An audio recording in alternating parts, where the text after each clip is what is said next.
Now, the clash of constitutional interpretations is back with a vengeance in Nigeria, an interpretation which for some could leave the National Assembly fatally compromised in the eyes of many people.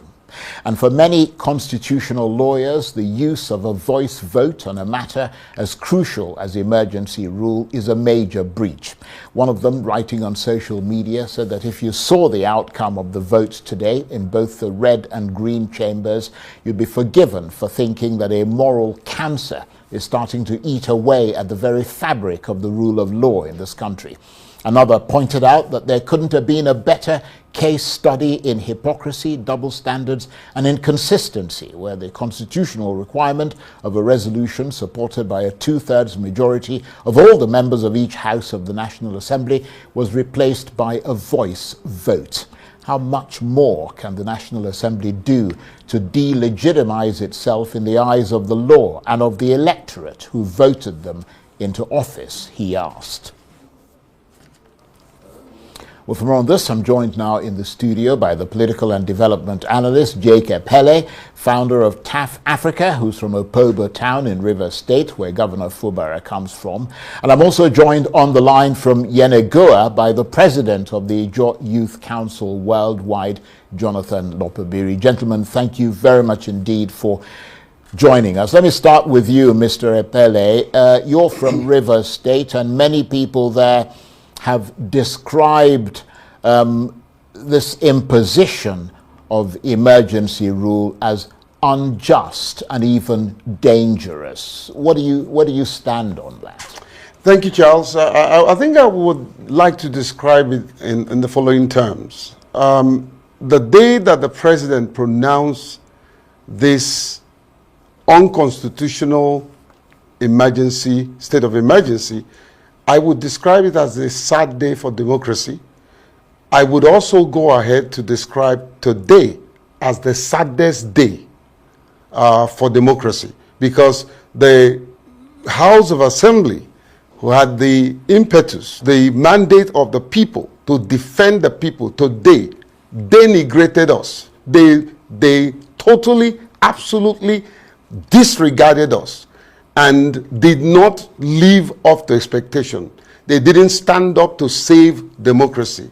It is a saddest day for democracy.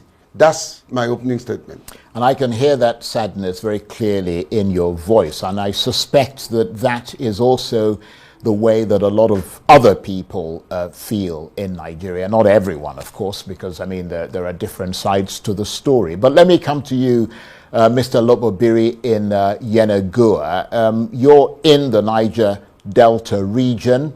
You were in Port Harcourt earlier today, and now you are in Yenagoa.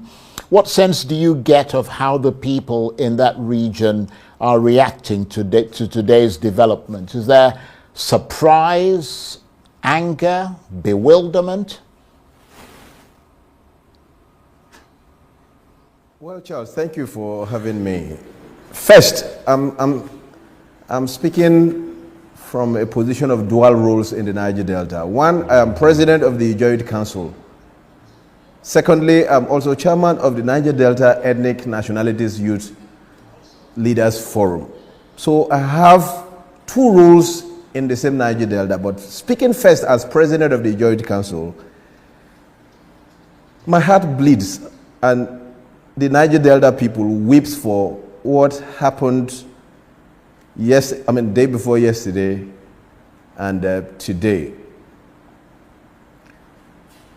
To start with the presidential declaration of state of emergency in Rivers State, of course nobody questions the power of the president to intervene, especially in areas where there is conflict or danger or any attempt to secure Nigeria from aggression and all of that as prescribed by the Constitution.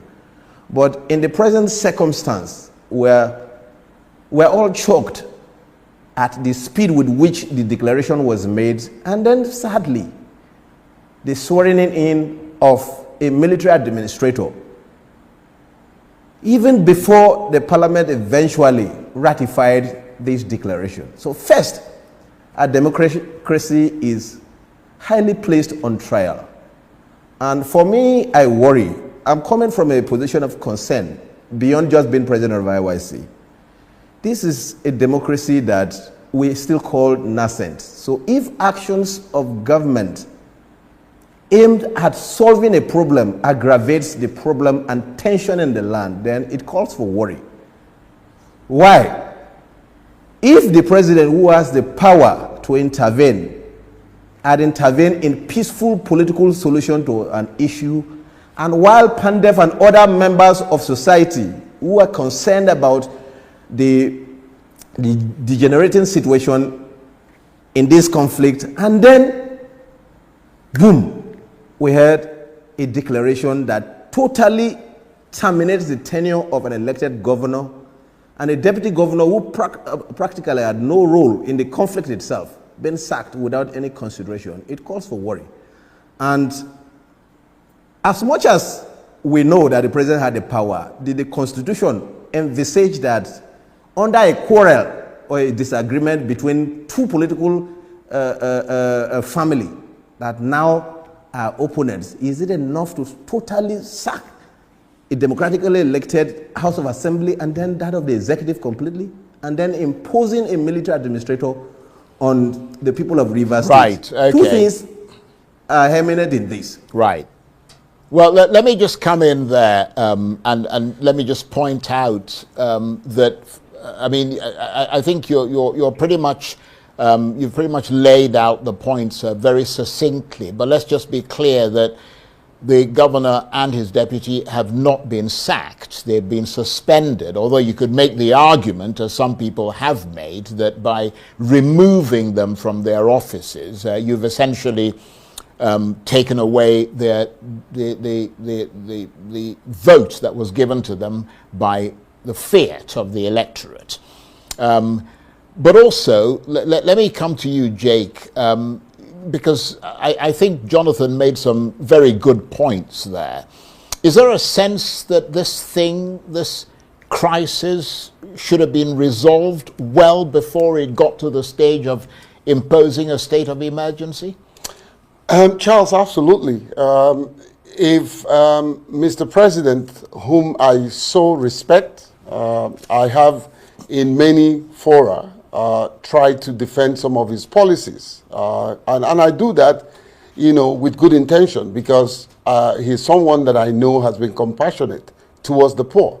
That said, is it possible that this could have been resolved? Yes. If he had played the neutrality, if he had been neutral, as a leader, as the father of the nation, if he had been able to look both parties in the eyes and said, my son, you're wrong.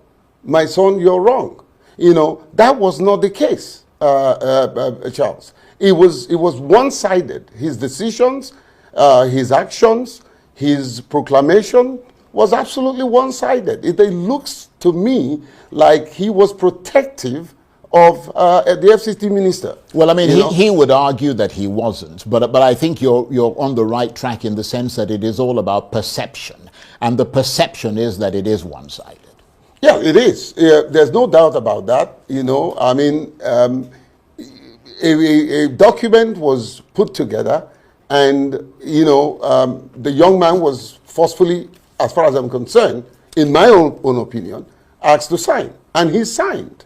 And it's interesting to mention something that is in that document that is evidential that indeed these 27 lawmakers that have created this political logjam have actually defected. Number 3, if you have it, you can show your audience. Number 3, it was said that Governor Simeon Alai will recognize these lawmakers as having defected from PDP to APC. Guess who signed that document? Wike signed that document. Guess who signed that document? Ameule signed that document. Guess who signed that document? All the elders, all the people who signed it, including Simeon Alai. That's enough concrete evidence that indeed, because this is at the heart of the issue, okay? The defection is at the heart of the issue. Yet, it is very disheartening that this document came out of the presidency, and yet people came out openly to argue, lie through their teeth that these guys never defected. That's very worrisome. Now, my point here is, look, Charles, we're here. Let me use this opportunity, look through the lens of your camera, and ask my people, every Rivers person, the youth, the elderly, we are resilient people. We are courageous. We are civilized people. We must not take to anything that will disrupt peace, law, and order. When they go low, we go high. Remain steadfast, knowing fully well that one day justice will take its course. Mr. President, remember, you once left this country in the spirit of preserving the democracy. One day you came back, and today you are the president. Who knows?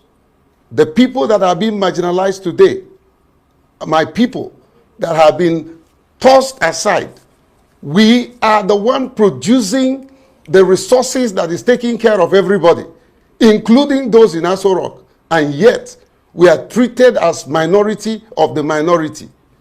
Let's be careful. This is how issues like this can ferment issues that can run out of hand. But God forbid, the average Rivers man is a peace-loving person, and we will remain peaceful. And that's a very powerful statement that you made there, and I'm actually glad that you did, because you expressed, I think, in very sort of emotional but very clear language what I suspect a lot of people, possibly in the Niger Delta in general and in Rivers State in particular, are feeling right now. Let me come to you, Jonathan Lobobiri in Yenagoa. I don't know if you were listening to Jacob Pele there, but in terms of the issue of injustice, which he talked about, is there a sense that only the governor and his deputy were punished in this conflict, and that the other person in this crisis got away scot-free, and that perhaps all this is aimed at making some sort of political capital out of it? Well, while I do not want to clearly state that, it's quite obvious. As far as the average Nigerians, especially people in the Niger Delta and the entire region, they believe that victory was handed over to one and one was punished for it. But like I said, the Ijaw people and the people of the Niger Delta have shown respect and restraint in this provocative adventure occasioned by this proclamation of state of emergency in Rivers State. I'm glad that the governor also at least handled this quite maturely. If it were some people, whether military is in place, they would have rather died than to surrender a mandate so freely given to him by the people of Rivers State. I'm not speaking just as a Ijaw man, but I'm speaking as a concerned Niger Delta youth leader that is concerned for the peace of our region. Now, people can act that they acted in an attempt to restore law and order. Let me say this. Law and order in society is established simply to enthrone justice. Whenever law and order fails to provide justice, it only becomes a dangerously structured dam that blocks the way of people's social progress. Now, in the current circumstance, this is what Nigerians feel. It's not just about Rivers people, it's not just about Niger Delta people. This is what Nigeria feels today. And because we have immense respect for the president of our country, sometimes it's important to acknowledge that we have acted either in error and then correct this so that our democracy grows stronger. In the current state, our democracy is put on trial, and if nothing is done to mitigate this tomorrow, it could breed chaos. Some of the issues that have led to violent clashes in the north. Remember, in time past, Goodluck was president, and a scenario where real insecurity was the bane of governance in Borno State, in Yobe and Adamawa, the president in his intervention attempted to declare a state of emergency. But of course, wisdom prevailed that it was no offense of the governors in particular. A martial law was proclaimed, but the military were to work hand in hand with the civilian authorities to restore peace and normalcy in those states. Why was the case so different in Rivers State? Okay, let me come in or there. Was it that Sim committed a sin that was unforgivable? Right. That's a point that, obviously one can't answer on this program. But I'm going to try and lighten things just a little because, I mean, it's very heavy discussion and an important discussion, of course. But just to lighten things a little, you know the way social media operates, they're already turning all this in a kind of mirthful direction, and we're suddenly having terms coming out describing the three characters in this crisis. They're describing wicked Wike and terrible Tinubu and sleepy Sim, which kind of makes it a little bit interesting. But to kind of move on towards a potential solution. I wonder, Jake, if you are encouraged by the decision by the National Assembly to set up a committee of respected, eminent Nigerians to try and settle this political crisis as soon as possible.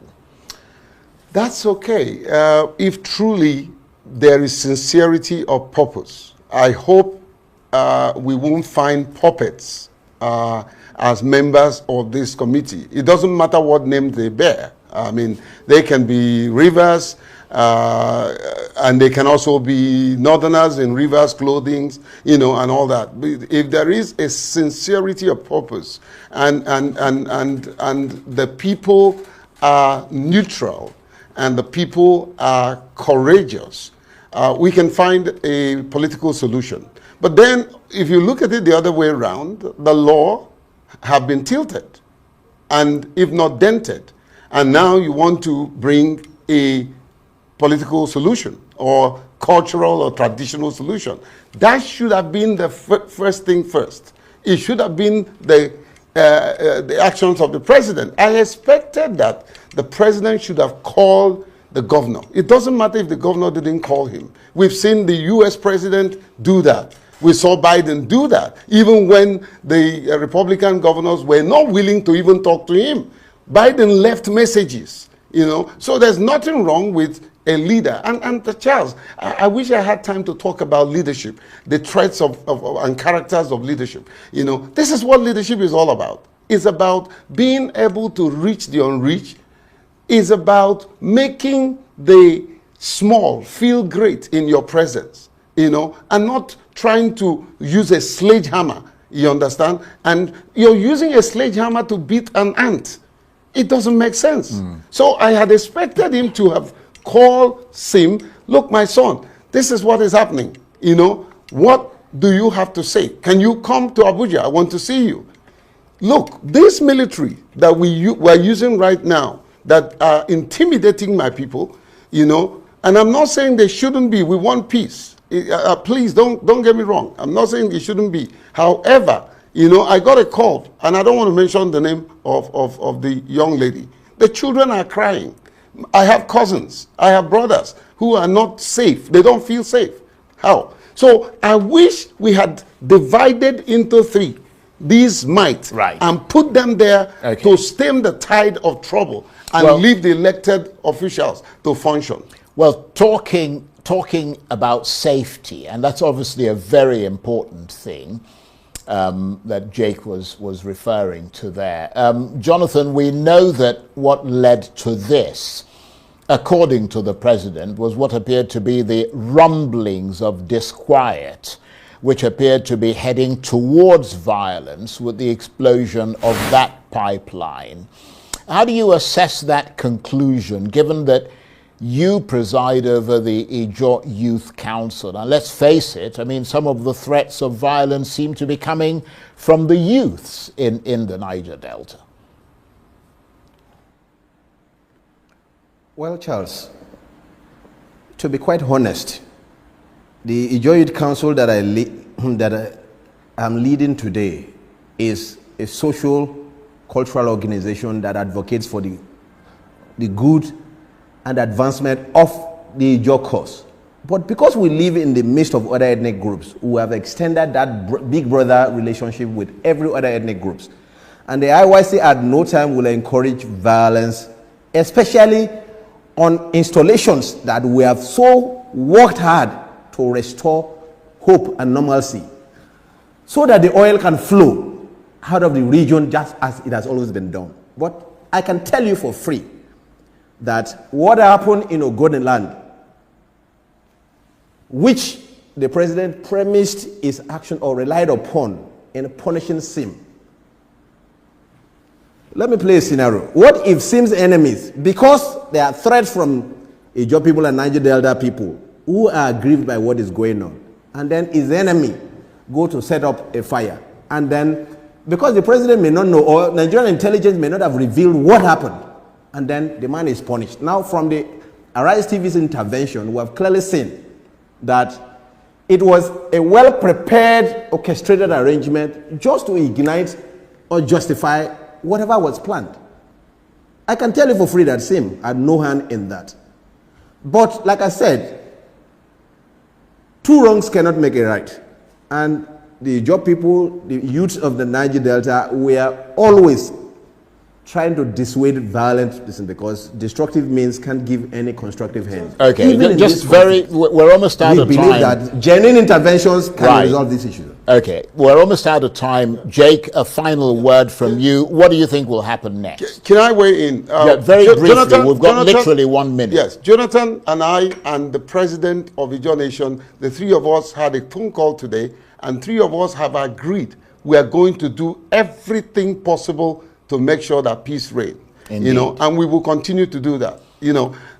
I know we don't have time, Charles. I want to really thank you and thank the Arise team for standing up and giving Nigerians the truth. And I want to challenge the federal government. If you know that Sim did anything, unclassify your findings and let the whole world see that he is responsible. Okay. I, Jake Epele, will be the first to condemn him. Okay. On that note, I want to thank you very much indeed for your robust contributions this evening.